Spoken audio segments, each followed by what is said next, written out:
परमात्मा जो चाहे सो कर ही। पुण्यात्माओं, अभी तक हम खासकर इस कलयुग के इस थोड़े से दौर में भगवान के अध्यात्म मार्ग से कोसों दूर हो चुके हैं। यदि कोई भगवान की लीला सुनाता है, हमें अटपटी सी लगती है, हम उसको स्वीकार करने को तैयार नहीं होते। हमारे स्वीकार ना करने से भगवान की महिमा या वो लीलाएं झूठी नहीं हो सकती।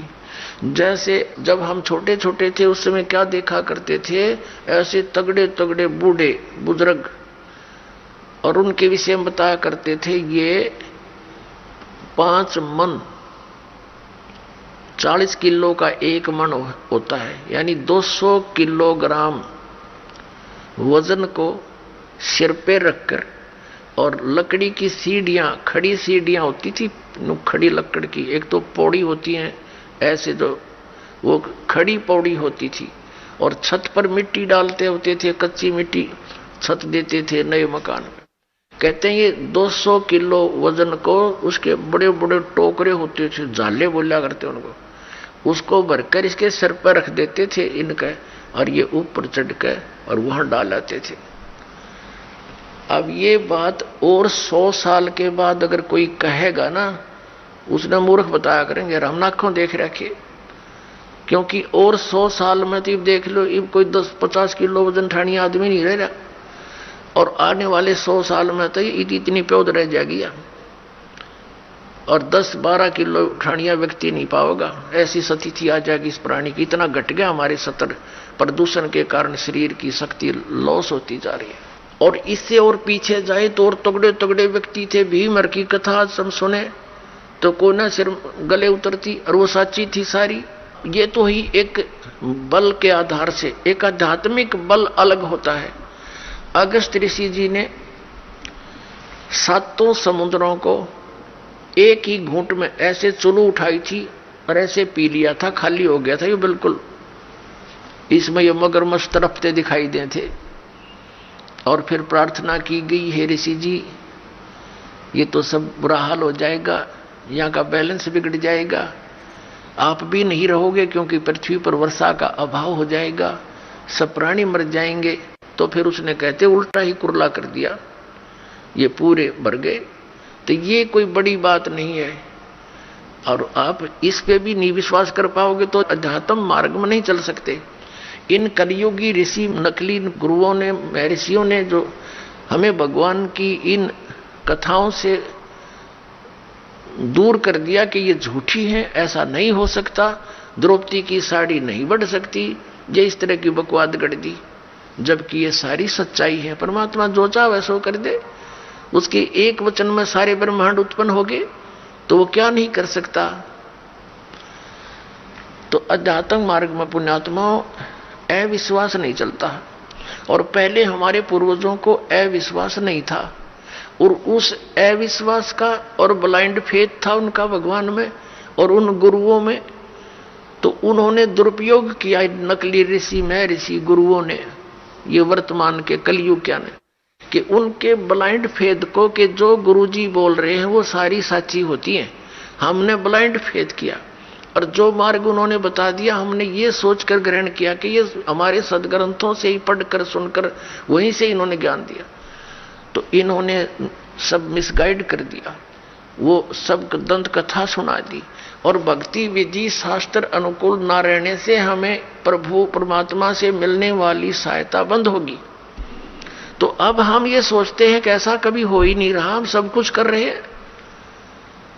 अब आप इस मार्ग पर लगोगे, जो दास आपको मंत्र देगा, आप सतभक्ति करोगे सच्ची नियत, फिर देखना आपके कि क्यों होगा। फिर आपको विश्वास होने लग जाएगा कि परमात्मा सब कुछ कर सकता है। आपको देखो, जैसी आपकी श्रद्धा और भक्ति बढ़ती चली जाएगी, उतना ही मालिक आपके निकट आओगा। और परमात्मा की पावर से तो कुछ भी हो सकता है। अब जैसे एक जैक होता है, जैक इतना को सब सारा लोहे का जुगाड़ सा, जिसने उसके फंक्शन का ना पता हो और कोई ये कहे कि ये जैक 250-300 क्विंटल यानी 3-4 टन के ट्रक को इंक्लूडिंग उसके वजन, उसके वेट के, और वो इतना ऊंचा ठा दे 1 फुट, तो कैसे जच्चा किसी व्यक्ति का जच्चा, या जिसने उसका फंक्शन का ना पता हो और उसने लगा के देखो 2-4 पे घुमा दे, इतना ऊंचा ठा दे सारे के सारे ने, चाहे बजरी का भरा वो सारा वो ट्रक, और ऊपर ठा दे वो। तो ऐसे परमात्मा की वो वर्ड पावर है, यानी उसकी शब्द शक्ति है। वो सारे ब्रह्मांडों को उठा के छोड़ दिया और उस शब्द शक्ति से चल रहे हैं, घूम रहे हैं, अपनी अपनी क्रिया कर रहे हैं। वो जैक है परमात्मा का, ये समझो। तो इस मार्ग में आप जी को अब पुनः ब्लाइंड फेथ करना पड़ेगा, लेकिन ब्लाइंड फेथ करने से पहले आपने इस मार्ग को जैसे दूध का जला हुआ फूंक मारता है लस्सी को, ऐसे ग्रहण करना। आंखें बंद करके ग्रहण नहीं करना, लेकिन इसको ग्रहण करके फिर आंखें बंद कर लेना। कहने का भाव यह है कि फिर अग्रम अग्रम ना करना, यू नाम लेने पीछे। इस दीक्षा लेने से पहले आप खूब ट्राई करो और खूब परीक्षण करो, सब जो दास बताता उसका प्रमाण देखो, और फिर आंखें बंद करके उपदेश ले लो, और फिर आंखें ही बंद रखना, यानी ब्लाइंड फेथ करना, पूर्ण विश्वास करना दास के एक एक शब्द पर। फिर आपकी भक्ति चलेगी। अब तो आप आते हो दूध के जले हुए, और फिर यहां फूंक मारते हो लस्सी को भी, कोई बात नहीं, कुछ दिन के अंदर आपको अपने आप डिफरेंशिएट का पता लग जाएगा। और खूब ट्राई करो पहले, फिर बाद में अगन बगन करोगे तो भगवान का लाभ मिलना बंद हो जाएगा। दीक्षा लेने के बाद यदि आप दास के वचनों में अविश्वास करते हो, आपका नाम नहीं रहेगा। कह कबीर सुनो भी साधो, मैं तो हूं विश्वास में। अब उस परम पिता परमेश्वर परम पूज्य कबीर जी, जो एक जुलाहा जाति में, एक झोपड़ी में रहने वाला, एक धोती लंगोटी में रहने वाला, और उसको भगवान मानना बालकों का खेल है, लेकिन वो परमात्मा है और थे और रहेंगे, क्योंकि हम समझ नहीं सके। अब उसको कोई परमात्मा मान सकता है? जब दास ने प्रारंभ में कहना शुरू किया तो लोग मजाक किया करते थे कि देख यो भी दानक हो गया। अरे भले हुए कृत्य, हम तो लेट हो गए दानक होने में, हमने तो पहले होना चाहिए था जब पता लग जाता था। कहने का भाव ये था कि धानक का अर्थ है कबीर पंथी। उस कबीर पंथ परमात्मा परमेश्वर के द्वारा दिए हुए वे ऑफ वर्शिप पे, उस रास्ते पर चलने वाले तो हमने पहले बन जाना चाहिए था।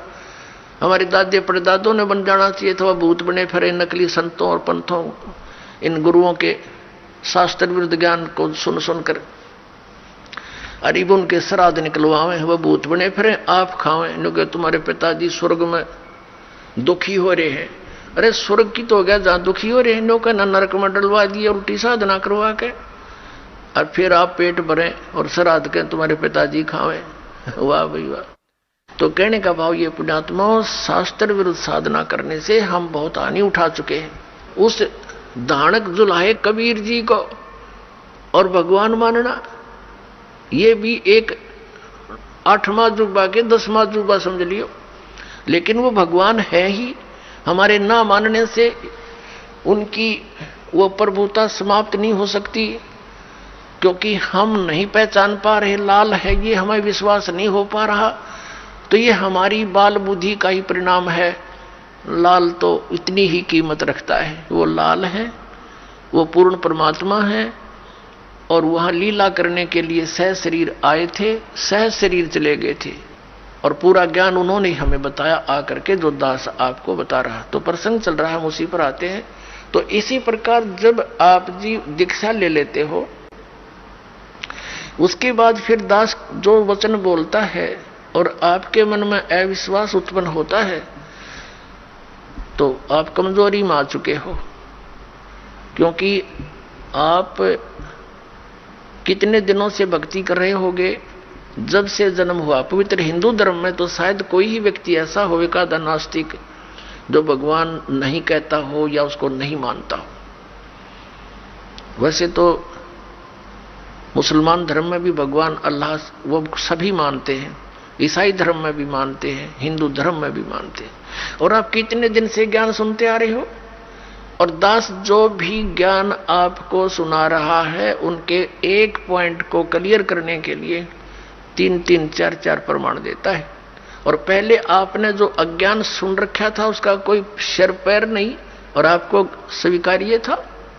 अब ये क्यों अग्रम अग्रम इतनी हो रही है आपके माइंड में? काल को ये चिंता बनी रहती है, कहीं ये इस मार्ग पर दृढ़ ना हो जा और इसका बेड़ा पार ना हो जा, तेरे हाथों से ना निकल जा। तो पुण्यात्माओं, उपदेश लेने से पहले दास ने बहुत सुविधा उपलब्ध कर रखी है। जिन दिनों में सत्संग होता सत्संग सुन करो। फिर परमात्मा ने दया बख्श रखी है एक पवित्र टीवी चैनल पर, उसने साधना के ऊपर शाम को 8 बजे सत्संग आता है, वहां सुनते रहो। कहने का भाव ये है कि आप जी पहले कति कंसेप्ट क्लियर करो, जब आओ यहां पर और नाम लेकर फिर जो सही दृढ़ होकर आते हैं उनको कुछ चंद ही दिनों में परमात्मा की वो चमत्कार शुरू हो जाएंगे। क्योंकि कनेक्शन ले लिया बिजली का, कनेक्शन लेते ही आपके पंखे चलेंगे, सब कुछ ठीक चलेगा। यदि कनेक्शन लूज हो गया, ना पंखा चलेगा ना कोई और सुविधा उस पावर से होगी। जो पावर सत्र का काम है तो पावर से ही होगा। तो इस प्रकार आपका अगर कनेक्शन लूज रह गया, यानी आपका नाम खंडित हो गया, तो मालिक की पावर आपके घर पर या आपकी बॉडी में काम नहीं करेगी। इसके लिए परमात्मा ने बताया है कि अनंत कोटि बाजी जहां अमन रचे सकल ब्रह्मांड ही, कहे कबीर मैं क्या करूं ये काल करे जीव खंड। कि मैं इतना समर्थ हूं। परमेश्वर कबीर जी कहते हैं अनंत कोट बाजी जहां मन रचे सकल ब्रह्मांड। और कबीर साहब कहते हैं, आदरणीय गरीबदास साहिब जी को कबीर साहब ने यह ज्ञान दिया था, ये वाणी गरीबदास साहिब जी की है कि कबीर साहब ये कहते हैं, गरीबदास जी उसका समर्थन कर रहे हैं कि कबीर साहब ये कहते हैं कि मैं क्या करूं, युग काल मेरे से जीवों को खंड कर लेता है, इनके नाम खंड करवा के फिर मेरी पावर वहां काम कर नहीं सकती, ये ऐसा कर देता है। तो आप इसे सावधान हो। दीक्षा लेने में देरी हो जावे कोई दिक्कत नहीं, लेकिन लेने के बाद फिर ये समझ लेना हमें भगवान मिल गया और फिर गुरु जी को परमात्मा के तुल्य मानना पड़ेगा, तब आपकी प्रॉब्लम सोल्व होएगी।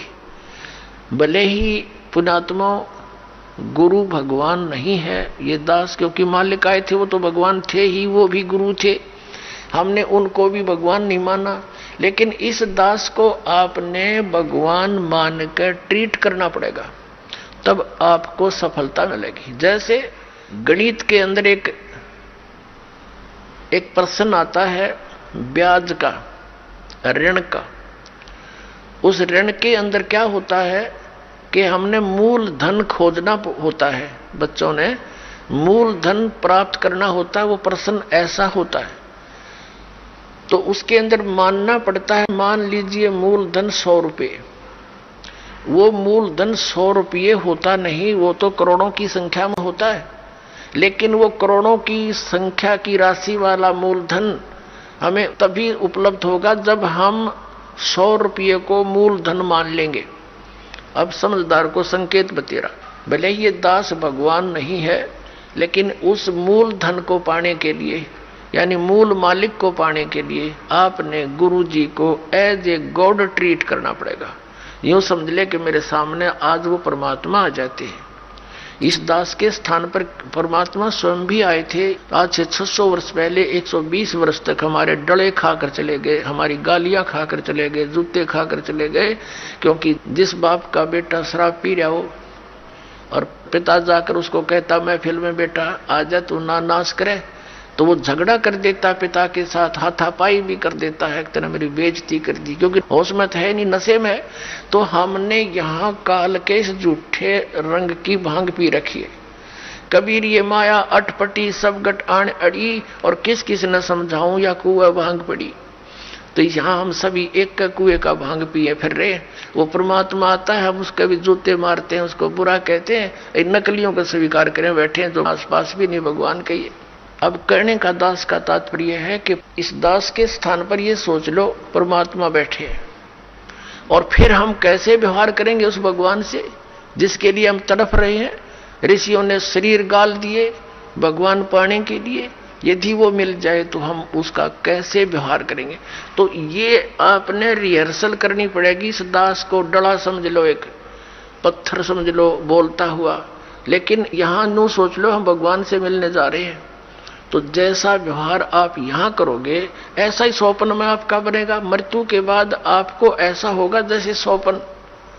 और वहां भगवान दास के रूप में पहले आपकी परीक्षा लेगा, बाद में ऊपर सिलेक्ट करेगा, ले जाएगा सतलोक। तो वहां जैसी भावना, जैसा अच्छा या बुरे विचार आपके इस दास के प्रति होंगे, आपके मस्तिष्क पर लिखे आएंगे वहां पर। क्योंकि वहां कोई रोड ना चल रहा है, या तो हम बात छुपा ले, आपके मस्तिष्क पर लिखे आएंगे। रिजेक्टेड और सिलेक्टेड कहने की जरूरत को नहीं, बस वहां तो न्यू करना भगवान ने, फिर रह जाओगे वहीं से। फिर ठीक है, आपने जो भक्ति की है, पहले तो यदि गुरु जी के प्रति आपकी आस्था एज ए गॉड नहीं है तो भक्ति आपकी बने को नहीं, भक्ति चलेगी ही नहीं। आप सब साधना करते भी दिखोगे, फिर नो कि हमें कोई लाभ नहीं हो रहा, तो आपके अंदर भक्ति अंकुर वो फूटा ही नहीं। तो पुण्यात्माओं, कहने का भाव यह है कि जैसे आपको दास बताना चाहता है कि उपदेश लेने के बाद फिर आपने इस दास को परमात्मा के तुल्य समझना पड़ेगा। ये दास परमात्मा नहीं है, ये तो उसका कुत्ता है, आपको जगाने के लिए भेज रखा है। आप धनी हो भक्ति के, आप सोए पड़े हो, आपका जीवन नष्ट हो रहा है, चोरी हो रही है, धन लुट रहा है आपके श्वास रूपी पूंजी का, ये दास जगा रहा है डंडोरा पीट पीट के, आवाज लगा लगा कर। लेकिन आपके लिए परमात्मा का विधान है, गुरु गोविंद कर जानियो और रहियो शब्द समाए, मिले तो दंडवत बंदगी नहीं पल पल ध्यान लगावे, कि गुरु को भगवान मानकर चलना। और रहियो शब्द समाए, शब्द समाए रखना मतलब जो उसने मंत्र दिया है वो सत मंत्र सतनाम यानी सत भक्ति, उसमें लीन रहना, गुरु जी को भगवान मानना, और जो उपदेश मंत्र दिया है उसमें समाये रहना, उसकी भक्ति पर ज्यादा ध्यान रखना। और जब भी मिले तो दंडवत बंदगी, जहां मिले वहां दंडवत प्रणाम करना, और नहीं मिल पाते हो जैसे घर पे तो पल पल ध्यान लगावे।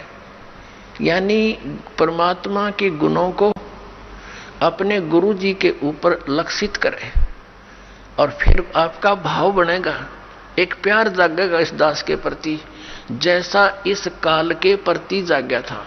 और वही कसक आपकी इस दास के प्रति होगी, तभी हम वहां चलेंगे। जिस कसक के साथ हम वहां डटे नहीं डटे, तो ऐसा ही भाव। अब हम कैसे भावित होते हैं, जैसे एक हीरो या हीरोइन नकली बात बना के, एक तो उसने पढ़ावे फिर वो बोल रहा है, उसके एक दो डायलॉग पर हम आसक्त हो जाते हैं। वो हो बड़ा क्या बात कही, बड़ा सुंदर बोला, और यहाँ दास ने ऐसा पिटारा खोल दिया इन बोलों का, वचनों का। तो इस आधार से भी आपने प्रभावित होना चाहिए। जब आपकी आत्मा निर्मल हो जाएगी, कमाल कर दिया गुरु जी ने, तो ऐसे निर्णय करके ज्ञान दे दिया। तो हमने ऐसे प्रभावित होना है और आसक्त होना है उस परम पिता पर इस दास के माध्यम से।